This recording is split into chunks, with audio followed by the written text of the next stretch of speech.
మీకు ముందేమన్నా చెప్పిండా అంటే ఇది ఇజ్జత్ తీసింది దీన్ని చంపిదెంగుతాను ఆయన అని చెప్పేసి ఏమన్నా చెప్పలేదు. అంటే నీ కొడుకు దగ్గర లేనిదేంది ఆడ దగ్గర ఉన్నది ఏంది అడగాల్సింది నీ కొడుకు అడిగినాం, అడిగితే కూడా అది ఇంకా కూడా ఉంచుకుంటాను బతిమలాడి కాళ్ళ మీద పడ్డాట సార్ మీ కొడుకు కంది దగ్గర. అది వినలేదు, వినటాలకి దంచిపడేది. సో అంటే వీళ్ళిద్దరు ఊకే కొట్లాడుతుండేనా అప్పుడప్పుడు? ఎప్పుడు కొట్లాడుతుంది సార్, 5-6 ఏళ్ల నుంచి అయితే 2 మంత్స్ కొట్లాడుతుంది. 3 లక్షలు తీసుకొని వెళ్ళిపోయింది. 3 లక్షలు బంగారం, మీద బంగారం ఉండి బంగారం తీసుకొని ఇప్పుడు ఆయన పణంకే భయం అండి మా కొడుకు పని. ఓకే, అంటే చంపేస్తుందేమో పిల్లలకు తల్లికి మొగం చంపేస్తుండే. ఓకే, ఎట్లుంటుండే మీ కోడలు మీతోటి? ఇది ఎట్లుంటుంది సార్, ఏం మాట్లాడకుండా ఎప్పుడు తిక్కువలో మాట్లాడకుండా దాన్ని ఆదత అలాగుండే. హుషారు 24 గంటలు ఫోన్ మాట్లాడుతుండే సార్.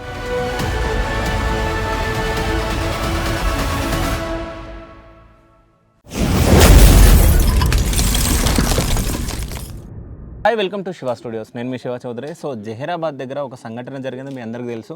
సో సిద్ధారెడ్డి వాళ్ళ అమ్మతో మనం ఉన్నాం. సో అసలు ఏం జరిగింది అంటే సిద్ధారెడ్డి వాళ్ళ భార్యని ఎందుకు హత్య చేయడం జరిగింది, దాని వెనకాల కారణాలు ఏందో మనకు కొన్ని తెలిసినాయి. అసలైన కారణాలు ఏమి అయి ఉండొచ్చో మనం వాళ్ళ అమ్మని అడిగి మనం తెలుసుకుందాం. సో సిద్ధారెడ్డి వాళ్ళ అమ్మ మనతో పాటు ఉన్నారు. అమ్మ నమస్తే, మీ పేరు? గాలమ్మ. అసలు ఏమైందమ్మా అంటే మీ కొడుకు చంపడానికి కారణం ఏంది అసలు? మేము దగ్గర లేము, మాకు తెలియదు సార్ అది. ఓకే, అంటే వీళ్ళిద్దరి మధ్యలో గొడవలు అవుతుండేనా? మేము ఆడ ఉండకుంటే ఒకనాడు 2 దినాలు ఇట్లా ఏదైనా పరిచయం తప్పితేనే ఏదైనా పండుగలకు రా మమ్మీ ఇటుకే ఈయన పండుగలు చేసుకుందామండి అంటే పోతుంటే పండుగలు చేస్తుంటే మళ్ళీ పోతాం మా ఇంటికే పోతాం పెట్ట అంటుంటే వస్తుంటాం. ఇట్లా పోయినప్పుడు అయితే మంచిగానే ఉంటుంటే మంచిగా ఉన్నారు కదా అని మేము వెళ్తూ వస్తుంటాం. మళ్ళీ వాళ్ళు మాకు చెప్పలేరు, ఆ బాధ చెప్పలేరు. ఓకే, అంటే ఇప్పుడు మీ కొడుకు ఇట్లా చేసిన తర్వాతనే మీకు మొత్తం తెలిసిందా, దీనికి ముందు ఏమన్నా తెలుసా? ఇప్పుడు చేసినాక కూడా వాళ్ళు నా కొడుకు చెప్పలేరు సార్. ఇది కూడా ఊళ్ళో ఫోన్ వచ్చింది అనమాట, ఇట్లా చేసిండు అని. ఊళ్ళో మంది ఏంటంటే కరెంటు చుట్టిన సడన్గా వెళ్ళాలి అని తెల్లారి సడన్గా వెళ్ళిపోయే వరకల్లా ఇంటికాడ ఎవరు లేరు, 2 పిల్లలే ఉన్నారు. ఓకే, అంటే ఈ సంఘటన ఎప్పుడు జరిగింది అంటే మొన్న జరిగింది కదా, దానికి ముందు ఈయన అంటే ఈమె వెళ్ళిపోవడం జరిగింది ఇంట్లోకి? ఒకసారి పోయింది పంచాయతీ వేసి ముందు ఏడాది కింద ఓకే పోయింది. పిల్లలకు తీసుకొని వాళ్ళ అమ్మ వచ్చి పిల్లలకు తీసుకొని ఆటో కట్టుకొని తొలుకొని పోయింది. వీడికి వెళ్ళి పెద్ద మనుషులు తొలుకొని పోయి ఏదో నచ్చ చెప్పి పిల్లలు ఉన్నారు ఇట్లా మంచిగా ఉండదు, చేసుకుంటే బాగుంటుంది, మీకేం తక్కువ ఉన్నది, నీడ పట్టుకు బతుకుండి అన్నం ఎండలే వ్యవసాయం పని కాదు, చేసుకొని మంచి మీరు బతుకుండి అని చెప్పి నచ్చ చెప్పి తొలుకొని వచ్చినాము. వచ్చింది చేస్తాన్నది, వచ్చింది ఇప్పటిదాకా చేసింది కూడా. లోపల ఏమున్నదో వాళ్ళకిద్దరికి కానీ చేసింది కూడా ఇప్పటిదాకా. ఇప్పుడు ఇది చేసి కూర్చొని. ఓకే, అంటే మీకు ముందు సంవత్సరం కింద మీకు తెలుసు కదా మీ కోడలు ఇట్లా చేస్తుందని. సో అప్పుడు మరి మనం మందలించడానికి ట్రై చేసిన అట్లా చేయొద్దమ్మా, అట్లా తప్పు మన పరుగు పోతుందని? మాకేం అనలేదు, మేము ఆమెకేం అనలేదు. మంచిగానే చేస్తుంది, మంచిగానే ఉంటుంది. అక్కడిది మాకు తెలియదు కదా సార్, వాళ్ళకి ఇద్దరికి తెలుసు కానీ మాకు తెలియదు కదా. సంసారంకు ఏదో వాళ్ళిద్దరిది నడుస్తున్నట్లున్నది, వాళ్ళ మధ్యలో మనం ఎందుకు? వాళ్ళు చదువుకుంటేనే మంచిగా ఉంటుంది. మనం చెప్పేది మనం చెప్పాలి, మన కొడుకు కూడా మనమే చెప్పుకోవాలి. బిడ్డ లేక మనం కోడలి గుడి కూడా మనమే చెప్పుకోవాలి. కొడుకు చెప్తే కోడలు ఆమెనే వస్తుంది కదా అని ఇట్లా అనుకున్నాం. నా కొడుకు అనుకున్నాం మేము, ఏదన్నా చేస్తే నా కొడుకే చేస్తాడు కదా ఇట్లా అనుకున్నాం మేము. అవన్నీ బుద్ధి చెప్తే ఆమెనే చక్కగా అవుతుంది, సరిదిద్దుకుంటుంది అని ఇట్లా అనుకున్నాం. ఓకే, అంటే ఏడాది కింద మీరు తీసుకొని రావడం జరిగింది. ఇప్పుడు మొన్నటి వరకు ఈమె ఉంది అంటే 27 తారీఖు మళ్ళీ ఇంట్లో నుంచి వెళ్ళిపోయింది. 3 లక్షలు తీసుకొని వెళ్ళిపోయింది అంటే 3 లక్షలు బంగారం, మీద బంగారం ఉండి బంగారం తీసుకొని పోయింది. ఓకే, 3 లక్షలు బంగారం తీసుకొని వెళ్ళిపోయింది. అంటే ఆయన తోటి సంబంధం ఉందని చెప్పేసి అంటే మీ కొడుకుకు తెలుసు, ఏడాది కిందనే తెలుసు. ఆయన కొట్టడానికి ట్రై చేసిరా మీరు? ఏం ట్రై చేయలేదు. ఓకే, అంటే కొట్టడానికి మాకు చెప్పలేడు కదా, నా కొడుకు కూడా చెప్పలేడు. వాళ్ళే అనుకున్నారు మానేసి మనడు బుద్ధి చెప్పుడు, ఆయన భార్యకి ఆయననే చెప్పుకున్నాడు. మన నలుగుట్ల పడొద్దు, ఇట్లా చేసుకుందాము, ఇట్లా ఉందాము, ఆయనకు వదిలేసేసుకుందాం అని ఇట్లా అనుకున్నారంట. మాకు చెప్పలేడు. ఆయనకు నొప్పి ఉన్నది, ఆయనకు దగ్గుదాం ఉంది. సడన్గా మన ఆయనకి ఏదైనా ఎరుకైతే కూడా ఏదన్నా అయితే కూడా ఆ బాధ మేమే పడాలి కదా, ఎందుకు మనమే చేసుకుంటేవా సర్దిద్దుకుంటేవా అని ఇట్లా. ఓకే, అంటే మీ కొడుకు మొత్తం దాపెట్టి మంచిగా ఉండాలి మనం సమాజంలో, అంటే మనం ఇజ్జత పోయినట్టు చేసుకోవద్దు, సో మంచిగా ఉండని చెప్పేసి మీ కొడుకు చెప్పిండు ఏడాది కిందనే చెప్పుకున్నారు. ఓకే, ఇప్పుడు 3 లక్షలు బంగారం తీసుకొని పోయింది కదా, సో ఆయన మిస్సింగ్ కేసు పెట్టిండు, పోలీస్ స్టేషన్లో కేసు పెట్టిండు కదా కనిపిస్తలేదని. అప్పుడు మీకు చెప్పిండా, మీ కొడుకు ఫోన్ చేసి చెప్పిండా మీకు ఏమని అంటే ఇట్లా వెళ్ళిపోయిందని చెప్పేసి చెప్పిండు ఓకే వెళ్ళిపోయింది మమ్మీ కేసు పెట్టినా ఇట్లా అని. ఓకే, మరి ఎట్లా దొరికింది ఆమె? ఇక కేసు పెడితే ఎట్లా దొరికింది అంటే నేను కనుకొని పోయిండు సార్. ఓకే సార్కు దొరుకుని పోయిండు, 3-4 రోజులు చూసిండు. చూస్తే దొరకలేదు, దొరకపోతే చూద్దామండి దొరుకుతుందేమో అని పోయిండు. ఇక ఆడ దొరికింది తెలియదు, వాళ్ళు వచ్చింది తెలియదు, తొలికొచ్చేది తెలియదు. ఆడ అట్లా కత్తితో పొడిచింది కూడా మాకు తెలియదు, పొడిచింది దాకా. పొడుస్తాడు అనుకోలేము మేము, పొడుస్తాడు అని కళలో కూడా అనుకోలేదు. ఏదో తెంపేసుకుంటే వాళ్ళది ఆమె ఏడన్నా కుదేరతాం బతుకుతుంది, మనకి ఎవరన్నా ఇస్తుండొచ్చు, ఆమె మనసులో లేనప్పుడు ఏం చేస్తాం. పోనీ ఏడి కూడా ఒప్పుకున్నాలే, డబ్బులు కూడా పోయినాయి, బంగారం పోయిందంటే పోతే మన ఎన్నుతులు చేసింది, దాని కష్టమన్నా కూడా పోయింది అనుకుని సరి వేసుకుందాం అని ఇట్లా అనుకున్నాం. ఓకే, అంటే ఇప్పుడు పిల్లల అనాథలు అయ్యారు, పిల్లల్ని చూస్తుంటే ఎట్లుందమ్మా పాపం, చిన్నగా ఉన్నారు, ఒక 10 సంవత్సరాలు ఉండొచ్చు పాప, బాబుకి 7 సంవత్సరాలు. పిల్లలు అనాథలు అయిపోయారు, వాని వల్ల అనాథలైన సారు. ఏం తక్కువడి కాదు, ఏం సంసారంకి ఏం లేదని కాదు, ఏమింటి లేదని కాదు. నా ఇల్లు బాగలేదంటే నా ఇల్లు కోసం, నా ఇల్లు బాగలేకుండా మన కానీ మీరు బాగుండాలి అని నేను కూడా బాగుంచింది. ఎప్పుడైంది పెళ్ళి వీళ్ళిద్దరికి? అవి సంవత్సరాలు నాకు తెలియదు సారు. ఓకే, మా ఆయన చెప్తాడు. ఓకే, ఒక 13 సంవత్సరాలు కావచ్చు నాకు తెలిసి. సో వాళ్ళిద్దరి మధ్యలో ఏమైనా గొడవలు అట్లా ఏమైనా వచ్చినాయా? ఎప్పుడు ఆడుకుంటారు అట్లా. మా ముంగట ఎప్పుడు గొడవలు అన్న సమస్యనే లేదు, వాళ్ళు ఎట్లుండాలని అట్లనే ఉంటుండ్రు. పండుగలకు వస్తే అన్నలతోని, వదినలతోని, మాతోని. ఇప్పుడు పక్కకు కూడా ఇల్లు మాదే, ఇల్లు మాదే, ఇది అయితే సంతం మా వాళ్ళే, మా ఆడవిళ్ళకే వెళ్తే ముంచుకున్నాం ఇట్లా అన్నమాట. అందరితోని మంచిగా ఇట్లా అనుమానాలు ఎవ్వరికి పడనీయలేదు ఆమె, ఇట్లా అన్నమాట. ఇప్పుడు ఇది చేస్తేనే అందరికీ ఇది అయిపోయింది. అరే ఇంత ఇది ఘోరమా, మనకి ఎట్లా కొట్టింది, ఎంత మంచిగా మన దాంట్లో ఉన్నదో అన్నట్లు కొట్టింది అని ఇప్పుడు అర్థమవుతున్నది అందరికి. అంటే అందరితో మంచిగా కలిసిమెలిసి ఉంటుండే అనమాట. అంటున్నా కదా, కలిసిమెలిసి ఉంటుండే. ఇంతమంది బలగం కూడా ఆమె ఎవ్వరికి ఇది చూపించలేదు అనమాట. సో అంటే డౌట్ రాకుండానే చేసింది. ఓకే, ఏం పని చేస్తుండే మీ కోడలు? ఏం పని లేదు, ఇంట్లోనే. ఓకే, ఇంట్లోనే ఉంటుండే. టైలరింగ్ పని చేస్తుండే అని చెప్పేసి అంటే బట్టలు కుడుతుండే. ఊకే కూర్చొని ఏం చేస్తా, పిల్లలు పుట్టినాక ఏదైనా మనకు అవుతుంది కదా. పిల్లలు పుట్టినాక మంచిగానే ఉన్నది, పిల్లలు పుట్టినాక కూడా కొన్ని రోజులు పిల్లలకు ఏమన్నా ఖర్చులు వస్తాయి, ఊరికి కూర్చొని ఏం చేస్తాను, నేను ఏదైనా చేసుకుంటా అంటే. బయటికి రెడ్డిస్ ఎట్లుంటాం బెట తెలుసు కదా, బయటికి పోనేం కదా,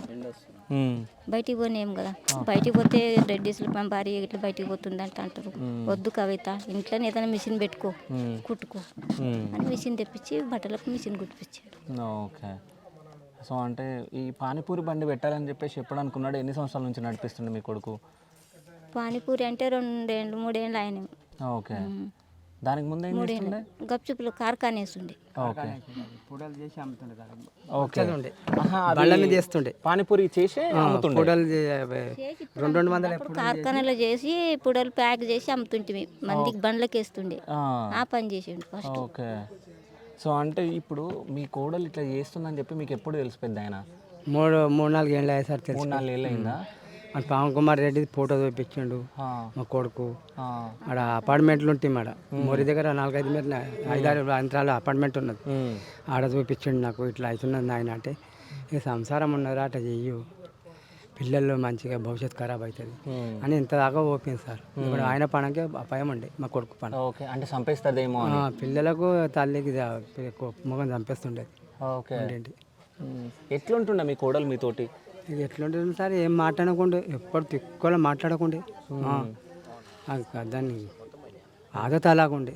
హుషారు 24 గంటలు ఫోన్ మాట్లాడుతుండే సార్. మీదికి పోయి బట్టలు ఉతికి పోయి 4 గంటల మీద పోయి మాట్లాడుతుండే. డోర్ బంద్ చేసి ఇంట్లో మాట్లాడుతుండే బెడ్రూమ్లో.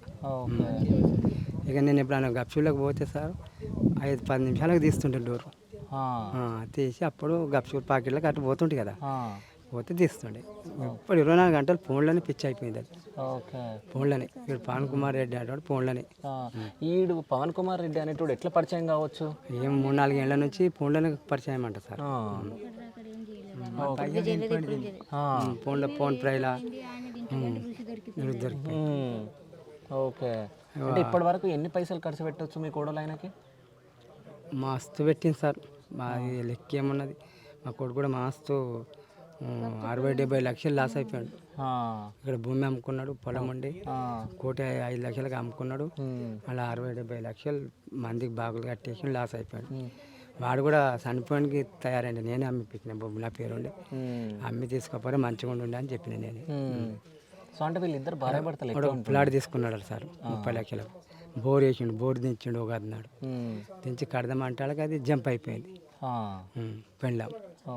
అది రాములు లగ్గం రేపు అనగా ఇప్పుడు 11-12:30కు దింపాడు. ఇప్పుడు మోటార్ గీటర్ దించొచ్చి పలంగా మీద వండుకున్నాడు. తల అలసిపోయి సార్ ఇది అండనిచ్చింది. అది అంజమ్మడ వాడు వచ్చినాక ఫోన్ చేసిండేమో అది దించి అక్కడిక్కడ చూసింది సార్. వెతికిండు సార్ ఒక్కడే హుషారు రైల్వే స్టేషన్ ఆడ వెతికిండు, దొరకలేదు. ఇక దొరకటానికి సార్గా పోలీస్ కంప్లైంట్ ఇచ్చిండు సార్. మాకు చెప్పిండు. మేము పొద్దుగాల తల్లిదండ్రులు వెళ్ళినాం. వెళ్ళినాక లేదు పిల్లలంతా కూర్చున్నారు పలక మీద మన వీళ్ళు. ఇక మర్రా స్కూలు వాడు అది పోయినాక కూడా మరి 10 రోజులు పిల్లల దగ్గర ఉన్నాడు మా పిల్లగాడు. ఇక మీద తల్లి తనంగా చేపిస్తుంటే రావచ్చు స్కూల్లో వేసినాం సార్. పరీక్షలు కూడా రాసింది మా మనవరాలు అమూల్యారెడ్డి. ఏ క్లాస్ చదువుతుంది పిల్ల? పెద్ద ఆమె ఇప్పుడు 5 అయిపోయింది సార్. 6 పడుతుంది. ఫస్ట్ క్లాస్ వచ్చింది 5 మొన్న. లాస్ట్ పరీక్షలు అయిపోయినాయి. అలా ఈ గొడవ అయిపోయింది. ఇక్కడ ఇంటికాడ దినాలు చేస్తే మీరు చచ్చిపోతే సందం చేస్తే దానికి ఇక్కడ ఆయన అడదోలిస్తాం సార్. ఇప్పుడు గడబడేటాళ్ళకు పూల పండ్లు కావాలి, పువ్వు ఎక్కియాలి, అదే టైం అయిపోతుంది. స్కూల్ బంద్ అవుతుంది సార్. అది హైదరాబాద్ కూడా వేసిందంట దాని అక్కున్న దాని పెద్దమ్మ బిడ్డ. ఆమె కవిత తల్లి కూడా వచ్చింది. ఎప్పుడన్నా ఇప్పుడు మీ కొడుకు 3-4 ఏళ్ళ కింద చెప్పినప్పుడు కోడల్ని మందలు ఇవ్వాల్సింది కదా నువ్వు? ఇస్తే కూడా దంగకుండే మాట్లాడినా కోడలు మస్తు మాట్లాడుతుండే, కొట్లాడుతుండే. ఏమని అంటుండే? మీరు తిక్కలు అడిగినాం. అడిగితే కూడా అది ఇక ఎప్పటికీ అంతే తిక్కల్ని. అది పైసా కేర్ చేయకుండా మా పిల్లగాడు ఇక అడిగితే కూడా ఏం మంచిగా ఉంటారు కానీ మేము అనుకున్నాం. అది లోపల మాకేం తెలుసు సార్. ఎట్లా అయిపోయింది. ఎప్పుడన్నా మీ కొడుకు నీతో బాధపడుకుంటా చెప్తేనే భూమి పంపేసిన నేను. ఓకే, అంటే నీ కొడుకు దగ్గర లేనిది ఆడ దగ్గర ఉన్నది ఏంది అడగాల్సింది నీ కొడుకు? అడిగితే కూడా అది ఎట్లా పరిచయం అయిందో ఏమో. అది రకమాసం ఉన్నది. అదే ఫేస్బుక్ లో పరిచయం అంట, ఫోన్లో పరిచయం అంట. ఫోన్లో పరిచయం సార్. ఫోన్లో పరిచయం లేదు, అది అట్లా చేసింది. సో అంటే ఇట్లాంటి ఆడోళ్ళని అసలు ఏం చేయాలి? ఇట్లా తప్పులు మీకు తెలియదా సార్? తప్పు చేసిన తలకి కొట్టేసిండు. మరి అంటే మనకు కంటానికి వచ్చి ఇంకా కూడా ఉంచుకుంటాను బతిమలాడి కాళ్ళ మీద పడ్డాట సార్. మీ కొడుకు కంది దగ్గర అది వినలేదు. వినేటాళ్ళకి దంచి పడేసిండు. బెజారు వచ్చింది. ఇంటి దాకా వచ్చేటాళ్ళకి తిక్కవరిగా దంచి పడేసి. అంటే దీనికి ముందే చాలాసార్లు బతిమలాడిందంట కదా? చాలాసార్లు బతిమలాడి. అంటే ఒక నెల తల్లి ఇంటికి పోయింది. అంతకుముందు 3-4 మాటలు తల్లి దొరకపోయింది. తల్లి కూడా అసలు అది కూడా హుషారు పిల్లని. తల్లి దొరకపోయింది. మరి పెద్ద మనుషులు దొరకపోయి మరి న్యాయం చెప్పి తోలుకొచ్చినాం. పిల్లల చదువు ఖరాబ్ అవుతుంది, పిల్లల భవిష్యత్తు ఖరాబ్ అయింది. నెల దిగపోయింది వాళ్ళ తల్లి. అయితే ఇప్పుడు ఈ ఇంట్లో ఉంటుండే కదా అందరూ, పెళ్ళైనప్పుడు అందరు ఇంట్లోనే ఉండే కదా. సో ఆడికి ఎందుకు వెళ్ళిపోయారు? అంటే కోడలు తీసుకుపోయిందా అలాగా సంసారం పెడదామని? మా కొడుకే ఈడ ఎందుకు అన్నట్లని మా కొడుకుగా సామాన్ చదువుకొని హైదరాబాద్ పోయి ఎవడ దుకాణాలకి ఇక్కడ చేసిండు. ఏదైతే టుక్ వాళ్ళ మామ ఉండే మామ గప్షప్లది కార్ఖానా వేసిండు. వేసేటాలకి వీడి కూడా పని నేర్చుకున్నాడు. నేర్చుకుని అట్టని నడిచింది సంసారం. పానీపూరి బండి మంచిగా నడుస్తుండే. పానీపూరి బండి ముందు కార్ఖానా కూడా మంచిగా నడుస్తుండే. 5-6 మంది లేబర్ పని చేస్తుండే వీళ్ళ దగ్గర. సిద్ధారెడ్డి దగ్గర నందుసేట్ దగ్గర తీసుకున్నాడు సార్. మేము నందుసేట్ అన్నాడు కొమ్మటోళ్ళది. జాగా పెద్దగా ఉన్నది. ఆడ 5-6 మంది కూలోళ్ళు పని చేస్తుండే మా దగ్గర. నేను కూడా 5-6 రోజులు ఉంటుండే. లోపల పోదాం తెలియదు. నేను లెక్క అడగకుంటే ఏం అడగకుంటే ఎప్పటికి కిరికిరి. సో అంటే వీళ్ళిద్దరు ఊకే కొట్లాడుతుండేనా అప్పుడప్పుడు? ఎప్పుడు కొట్లాడుతుండే సార్. 5-6 ఏళ్ళ నుంచి అయితే 2 మంది కొట్లాడుతున్నారు. ఓకే, మీరు ఎప్పుడన్నా సంధాయించిరా వచ్చి? సంజాయించినా కానీ సంజాయించలేదు. ఏమంటుండే ఆమె మీతోటి? అంటే మిమ్మల్ని ఏమన్నా తిడుతుండేనా మీ కోడలు? తిట్టకుండే కానీ ఎట్టేం చేస్తాడు మీ కొడుకే సైకో, మీ కొడుకే సైకో అని వీనికే డీలే చేసి పడేస్తుండేది. ఓకే, చేసేటి పనులకి ఇట్లా మా కొడుకుకి ఎప్పుడు మాట్లాడనీయకుండే. ఓకే, అంటే మీ కొడుకుది ఏమన్నా తప్పు ఉంటుండేనా? ఏమన్నా తాగితే కూడా వాడు హుషారు ఉండే సారు. తాగితే కూడా ఏం తాగుతుండే ఇక్కడ కానీ పని మాత్రం మంచిగా చేస్తుండే. ఒక 4-5 వేల గిరాకీ అయితే మాల్పూరి బండి మీద ఒక్కడే చేస్తుండే. ఆమెకు బండికాడు కూడా దానికుండే. అలా మొత్తం అడ్డమైన మంది వస్తారు ఏనికి నువ్వు అని వద్దంటుంటాను. నేనే నీళ్ళు పోయి సాయం చేస్తుంటాను.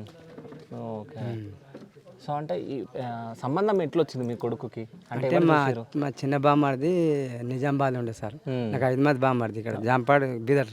ఓకే. అయితే ఆయన ఆడ మా దగ్గర పిల్లలు ఉన్నారు, నీకు ఇప్పిస్తే బాగా అని తోలుకపోయాడు.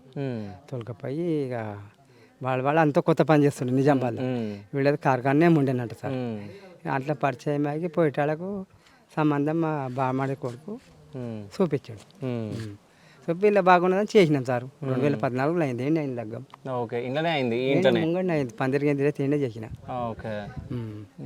ఇట్లున్నది ఏం చేస్తాం సార్, వంట ఇట్లున్నది, ఇట్లా తేజ్ ఉన్నది ఏం చేస్తాం. అంటే మీకు తెలిసింది 3-4 సంవత్సరాల నుంచి తెలిసింది, దానికన్నా ముందు నుంచి ఎప్పటి నుంచి ఉందో అది తెలియదు. తెలియదు సార్. పెళ్లి కన్నా ముందు నుంచి ఉందో పెళ్లి కన్నా తర్వాత ఉందో మీకు తెలియదు సార్. పెళ్లి కన్నా తర్వాత ఫోన్లోనే అయింది అది. ముందు మంచిగా ఏజ్ ఎంత ఉంది వాడిని చూసిరా మీరు? చూడలేదు సార్. వాడు కైనాకులు పెట్టుకొని వాడు పవన్ కుమార్ రెడ్డి అంట, మనం చూడలేదు నేను. కాదు, ఇప్పుడు ఈమె 3 లక్షలు బంగారం తీసుకొని పోయింది. తీసుకుపోయిన తర్వాత వాడిని పట్టుకున్నారా? ఈమె ఒక్క ఆమెను పట్టుకున్నారు. వాడిని పట్టుకున్నారు. ఇక్కడ పోలీస్ స్టేషన్ ఉన్నాడు వాడు కూడా ఉన్నాడు. ఓకే. ఇద్దరిని గుంజుకొని వచ్చారు. వాడి ముంగండే పెళ్ళి అయిందంటనా?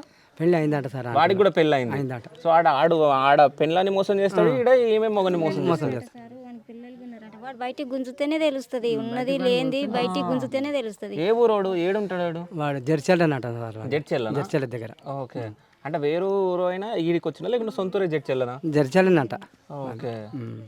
పక్క తెలియదు కానీ జడ్చెల్ల పోలీస్ స్టేషన్లో కంప్లీట్ చేసి ఇక్కడ ఇద్దరు వాడిని ఒక పక్క కూర్చొని పెట్టారు, మా కొడుకు ఇక్కడ పక్కకు, కవిత నడుమ. అలా ఇప్పుడు న్యూస్ ఛానల్ అన్నిట్లలో ఏమొస్తుందంటే ప్రీ ప్లాన్ తోటే సిద్ధారెడ్డి ఆమెను చంపడం జరిగింది, అంటే ఇట్లా తప్పు చేసింది కాబట్టి చంపిండు అని చెప్పి మాట్లాడుతున్నారు అందరూ. సో మీకు ముందే మన చెప్పిండా అంటే ఇది ఇజ్జత్ తీసింది, దీన్ని చంపిదెంగుతాను ఆయన అని చెప్పేసి చెప్పలే. ఏం చెప్పలే? అది విడాకులు చేసేద్దాం బేట, మన కోట్లు ఉన్నాయి అన్నీ ఉన్నాయి, విడాకులు చేసేద్దామని అన్న సార్. విడాకులు చేసేది అక్కడైతే మనం ఇక్కడ అవుతుంది, చంపేది ఏమంటుంది సార్. ఇలా బతిమలు ఆడిండు, ఇక బతిమలాడితే కూడా అది వినలేదు. ఇట్లా పైసలు లాస్ అయిపోయినాయి. ఇక 2-3 ఏళ్ళ సంది ఓరు కొట్లాట. వాళ్ళ తల్లి కూడా అస్తం ఉన్నది, దాంతో పెద్ద ఫోన్ ఉన్నది. సో ఎంతమంది అక్క చెల్లెళ్ళు? ఇద్దరు అయితే ఒకటి ఉగ్గెల్లికి ఒక ఎస్సీతోని వెళ్ళిపోయింది సార్. ఓకే. అజయరాలు ఉన్నది, అది గచ్చుప్కార్ అన్నది దాన్ని కూడా. ఓకే. సో అంటే ఇప్పుడు పిల్లల భవిష్యత్తు ఏమవుతుందో? పాపం ఇద్దరే పిల్లలు ఉన్నారు, ఏమనిపిస్తుంది? అదే సార్, మీరే న్యాయం చేయాలి. న్యాయం చేయాలి వానికి, పవన్ కుమార్ గారికి. మన భూమి మీద ఉంచే కాబీలు లేడు వాడు. ఇప్పుడు ఇది ఖరాబ్ చేస్తాడు, రేపు ఇంకోటి ఖరాబ్ చేస్తాడు. ఇప్పుడు వాడు కూడా తప్పు చేసిండు, అక్కడ వాళ్ళ పిల్లానికి కూడా మోసం చేస్తున్నాడు. మోసం చేస్తున్నాడు సార్, మీకు తెలియకుండా. అక్కడ మోసం ఇంకా ఇసుంటోళ్ళు ఎంతమంది చేసి ఉండొచ్చు.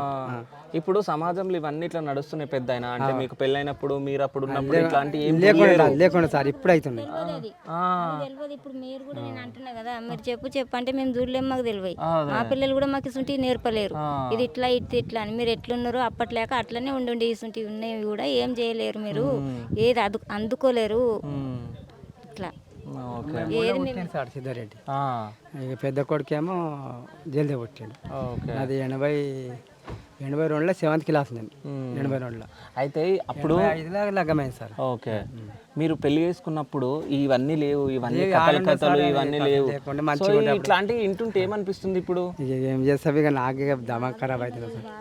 ఫోన్లు లేకుండా సార్, అప్పుడు ఆడే ఫోన్లు ఉండే. అప్పుడు కరెక్ట్ మాట మాట్లాడండి. ఫోన్లు వచ్చినాకనే ఇవన్నీ స్టార్ట్ అన్ని ఖరాబ్ అయినాయి సార్. ఫోన్లు వచ్చినాకనే ఖరాబ్ అయినాయి. నువ్వేమన్నాను సార్, అప్పుడు ఫోన్లు లేకుండే, ఏం లేకుండే. ఫోన్ చేయాలంటే హైదరాబాద్లో పెద్ద సీట్ల దగ్గర ఉంటుండే రింగ్ ఫోన్లు, అంతేనా సార్. ఇప్పుడు ఆ పవన్ కుమార్ అనే ఆయన మోజుల పడి ఇల్లు సంసారం మొత్తం నాశనం చేసుకుంది, పైసలన్నీ ఆనకే పెట్టింది, పిల్లల జీవితం నాశనం చేసింది సార్. నాశనం చేసింది. ఇప్పుడు లాస్ అయిపోయా మా కొడుకు. ఉన్నంత భూమి బాయ్, ఎక్కడన్నారా భూమి అమ్ముకునే, అది బాయ్. ఇప్పుడు ఎట్లా చేయాలి సార్, అర్థం కాకుండా మీరే న్యాయం చేయాలి. కాదు, ఇప్పుడు ఇంత జరిగింది అంటే మీ కొడుకు ఆమెను చంపేసిండు, అంత అయిపోయింది, మీరు వీడికి తెచ్చి సాగు చేసిరు, అన్నీ చేసిరు అంటే మీరు బాధ ఏమన్నా పరువు పోయిందని బాధతోటి మీరు చచ్చిపోదాం అనుకురా? మేము చచ్చిపోయాం అనుకున్నాం. ఏం చేస్తాం సార్, ఇక పరువు అయితే పోయింది. పరువు పోయినాక ఇంకేం చేస్తాం చెప్పు. ఉంటారు ఇక కొంతమంది అసలు ముండలు ఉంటాయి, ఆ సమాజంలో ఉండేది కాదు లెక్క. అంటే పొల్లెల వాడే మోసం చేసి, మాకు మోసం చేసి, ఇక్కడ మొగని మోసం చేయబట్టి ముండలు సమాజంలో ఉండకూడదు కూడా. కరెక్ట్ మాట్లాడారు నిజంగా. ఇట్లాంటి వాళ్ళు అంటే అక్కడ పవన్ కుమార్ అనేటోడు అక్కడ వాళ్ళ వైఫ్ని మోసం చేయడం జరిగింది, ఇక్కడ కవిత ఇక్కడ సిద్ధారెడ్డిని మోసం చేయడం జరిగింది. అంటే వాళ్ళిద్దరూ మోసం చేసుకుంటా వాళ్ళ ఫ్యామిలీని నాశనం చేసుకున్నారు. అక్కడ వాళ్ళ ఫ్యామిలీ నాశనమే, ఇప్పుడు వాళ్ళకు కూడా పిల్లలు ఉండొచ్చు ఇప్పుడు. సో ఆ పిల్లల జీవితం కూడా నాశనం, ఎందుకంటే వీడు జైల్లో ఉంటాడు ఇప్పుడు. ఎట్లా పవన్ అనేటోడు వాడు జైల్లో ఉంటాడు. వాడి సంసారం నాశనం, ఇక్కడ వీన్ సాగుతాం నాశనం. అదే. సో అంటే ఇట్లాంటి ఆడోళ్ళని, అంటే మీ కొడుకు అయితే చంపేసిండు భార్యని, సో ఇట్లా పనులు చేసేటోళ్ళని చంపాలంటారా, ఏం చేయమంటారు? చంపాలా మరి, ఇంకేం చేస్తారు సార్? ఇప్పుడు ఇంకోటి చేస్తుంది, మా కొడుకుని చంపేస్తుండే, ఇల్లు మాకు చంపుతుండే, పిల్లలకు కిచ్చిరిపారు అంటుండే, ఆ జడేసేటప్పుడు ఇట్లా గుంస్తుండే బిడ్డను. నేను ఎన్నోసార్లు చూసిన అట్లా చేయకూడదు బెట అంటే కూడా వినకుండా ఇట్లా గుంస్తుండే. అంటే పిల్లల్ని కూడా కొడుతుండే, పిల్లలు కూడా కొడుతుండే. పడు కాల్చింది పిల్లకు, చిన్న పెద్ద బిడ్డకు. ఓకే. కాల్చింది, అది అసలు కిరాకు మనిషి. ఎందుకు కాల్చింది? ఏమో చెప్పినట్టు వినకుండా కాల్చింది. ఓకే. అంటే పిల్లల్ని కొడుతుండే, బాగా కొడుతుండే చిరాకు మర మంచిగా చేస్తుండే, పేగాడుతుండే, స్కూల్ తోడిస్తుండే, పని మంచిగా అంతా చేస్తుండే. ఈ గుణాలకి ఇవి. అంటే ఎప్పుడన్నా అనుకున్నారా, అంటే సమాజంలో భార్యలు భర్తలను చంపుతున్నారు, మీ కొడుకును పిల్లల్ని చంపుతుందని ఏమన్నా అనుకున్నా నీకు విడాకులు చేసుకున్నాలి, అది పోయిందే మంచిగా అయింది అన్న సార్. సత్యం చెప్పడానికి అది వెళ్ళిపోయింది, మంచిగా అయిపోయింది. 5-6 ఏళ్ళు అయ్యి నడబట్టి ఆ బాడక సంసారం ఖరాబ్ చేయబట్టి పవన్ కుమార్ రెడ్డి గారు పోయిందే బాగా అయింది, విడాకులు ఇచ్చుకున్నాలని అనుకున్నా సార్. నేను కూడా తెలిసిన మనిషినే, చదువుకున్న మనిషిని. విడాకులు చేసుకుంటే దాని అక్కడ అవుతుంది, మనం ఇక్కడ అవుతాం. ఎవరన్నా మంచిగా ఉన్నది మంచిగా చేసుకుంటున్నా అని ఇప్పుడు ఎవరన్నా ఇస్తారు సార్ మా పిల్లగా కరెంట్ లేదా. మనకి ఆయాస పడి ఆరోగ్యం వచ్చి ఒక కసి కలిగి మనకి తిట్టేది ఎట్లా తిడుతున్నా సార్, ఫోన్లో చూస్తున్నా. అది రికార్డు ఉందా? సార్తో సార్తో కూడా ఉన్నది, వినిపించిండు మా భార్యకి. నిన్న కూడా ఒక ఛానల్లో వచ్చి వినిపించారు ఆర్డర్ చేసి. నిన్న ఛానల్లో కూడా ఇట్లా ఫోన్లు ఉన్నా సార్ అంటే వాళ్ళు కూడా నింపుకొని పోయి నిన్న టీవీలు ఇచ్చారు వాళ్ళు. ఓకే. ఇట్లా కాల్ రోషిని వాళ్ళకి ఒక 7-8 మంది వచ్చారు సార్, వాళ్ళు తీసుకొని పోయారు. సో మీరు చెప్పండి అమ్మా, ఇట్లాంటి ఆడోళ్ళను ఏం చేయాలంటారు మీరు? ఏం చేయాలని చెప్పాలి సార్? ఇక మళ్ళీ ఒక ఆడపిల్లకి జరగకూడదు, మళ్ళీ ఒక ఆడపిల్ల పిల్లల తల్లి ఇట్లా ఖరాబ్ కాకూడదు. పిల్లలకి ఎవరు చేస్తారు? అసలు వాళ్ళు అందరు నేర్చుకొని పోతే పిల్లలు జనం పబ్లిక్ ఎంత మోసం అవుతారు, పిల్లలకి ఎవరు చేస్తారు చెప్పు? ఇట్లా చేసుకుంటూ పోతే ఆయనకి ఏదైనా శిక్ష పడితేనే పబ్లిక్ కూడా కంట్రోల్ ఉంటుంది, పిల్లలు కూడా పిల్లలు వస్తే మాత్రం వాడు ఉండేది కాపీ లేడు పవన్ గానికి, మా బాడుకోకు నువ్వేం చేస్తావు. సో ఇప్పుడు మీ కొడుకును పట్టుకోవేరు, జైలు వేసారు, ఇప్పుడు మీ కొడుకుకు శిక్ష పడే అవకాశం ఉందా? ఏమో సార్, మీకేరు 3 నెలలు 4 నెలలు శిక్ష పడతారు అంటున్నారు సార్. ఇక మీ దయ వల్ల జల్దీ చేస్తే ఆ పిల్లలకు భవిష్యత్తు అవుతుంది. మీ తప్పు చూసి మీ ఛానల్లో చేస్తే ఇక భవిష్యత్తు అవుతుంది సార్. ఆ పిల్లగాని కూడా మీ పేరు ఉంటుంది, అరే మా దగ్గరకు వచ్చి ఇంత బతిమలాడి చెప్పుకొని పోయి మాకు ఒకటి హెల్ప్ చేసిరు, మా పిల్లలకు మంచి చేసి. సో అంటే వీళ్ళని చూస్తుంటే కూడా అనిపిస్తుంది, పాపం ఇద్దరు ఏజ్లో ఉన్నారు, ఆ పిల్లల్ని ఇప్పుడు ఇద్దరే ఉన్నారు, ఆ పిల్లల్ని ఎవరు చూసుకుంటారు? అంటే ఎవరైతే కవిత ఉన్నారో, కవిత తప్పు చేసింది, ముమ్మాటి కవిత చేసింది తప్పు. ఎందుకంటే 3-4 సంవత్సరాల నుంచి వీళ్ళకి తెలిసిందంట. దాని తర్వాత భర్త కూడా కాళ్ళ మీద పడి, సో మన సంసారం బయట తెలియవద్దు, మనం ఏందో మనం లోపట్నే ఉండాలి, మన ఇజ్జత్ పోవద్దు అని చెప్పేసి కాళ్ళ మీద పడి బతిమలాడడం జరిగిందంట. ఆయన కానీ మేము మర్చిపోతా అని చెప్పేసి అనడం, మళ్ళీ సంవత్సరం కిందట వాళ్ళ ఇంటికాడ పంచాయతీ అవ్వడం, మళ్ళీ తీసుకురావడం, మళ్ళీ దాని తర్వాత ఇప్పుడు 1 ఇయర్ తర్వాత మళ్ళీ ఇప్పుడు పవన్ కుమార్ దగ్గరికి 3 లక్షలు తీసుకొని బంగారం తీసుకొని పోవడం. సో ముమ్మాటికి చేసింది కవిత చేసింది తప్పే. కానీ ఆ ఆవేశం తట్టుకోలేక, అంటే ఎంత చెప్పినా ఇంటలేదని చెప్పేసి సిద్ధారెడ్డి చంపి ఉంటాడు. కానీ సిద్ధారెడ్డి చంపిన దాంట్లో తప్పు ఉంది, తప్పు లేదు అనొచ్చు. ఎందుకంటే ఇట్లాంటి ఆడోళ్ళని సో ఇట్లా శిక్షిస్తేనే సో రేపు పొద్దున ఆడోళ్ళు కూడా నేర్చుకోకుండా ఉంటారని చెప్పేసి చాలామంది అంటున్నారు కూడా. సో మన ఛానల్ నుంచి కూడా మనం అదే చెప్తున్నాం. సో ఈమె కూడా అదే చెప్తుంది, అమ్మ కూడా. సో అంటే ఇట్లాంటి ఆడోళ్ళు ఉండొద్దు అని చెప్పి, ఎందుకంటే వేరే సంసారాలు అన్నీ నాశనం అయిపోయి సో పిల్లలు ఇట్లా రోడ్ల మీద పడిపోతారు నిజం చెప్పాలంటే. సో ఇప్పుడు సిద్ధారెడ్డికి ఎన్ని రోజులు శిక్ష పడుతుందో మనకు తెలియదు, కానీ సో అంటే శిక్ష పడ్డా తక్కువ శిక్ష పడాలని చెప్పేసి నేను కోరుకుంటా. ఎందుకంటే పాపం పిల్లల భవిష్యత్తు, పిల్లలు వెనుకలనే ఉన్నారు, వాళ్ళని కూడా మీకు చూపిస్తా. సో 2 పిల్లలు చిన్న ఏజ్, సో అంటే జుట్లు వేసేటప్పుడు కూడా కఠినంగా వేస్తుండే, కొడుతుండే, కాలుస్తుండే అని చెప్పేసి కవిత వాళ్ళ మామనే, అంటే సిద్ధారెడ్డి వాళ్ళ నాన్ననే చెప్తా ఉన్నాడు. సో అంటే ఇంత అంటే ఒకవేళ భర్త ఒకవేళ నచ్చకుంటే సో చెప్పి విడాకులు తీసుకొని వెళ్ళిపోవాలి. మీకు ఇష్టం ఉంటే వేరే వాళ్ళు ఎవరైనా మీకు వేరే వాళ్ళని మీరు ఇష్టపడితే సో వీళ్ళను హింసించకుండా, వీళ్ళని చంపకుండా సో సైలెంట్కి వెళ్తే అయిపోతుంది. ఇప్పుడు 3 లక్షలు తీసుకొని బంగారం తీసుకొని పారిపోవడం ఏంది? సో ముమ్మాటికి కవిత చేసింది అయితే తప్పే. ఇట్లాంటి ఈ సమాజంలో ఆడవాళ్ళు చాలామంది చేస్తారు. ఎవరైనా చేసేవాళ్ళు కూడా ఇంకా మానుకుంటే కొంచెం బెటర్ అన్నట్టు చెప్తున్నా. So thank you so much అయ్యా, థ్యాంక్ యూ అమ్మ.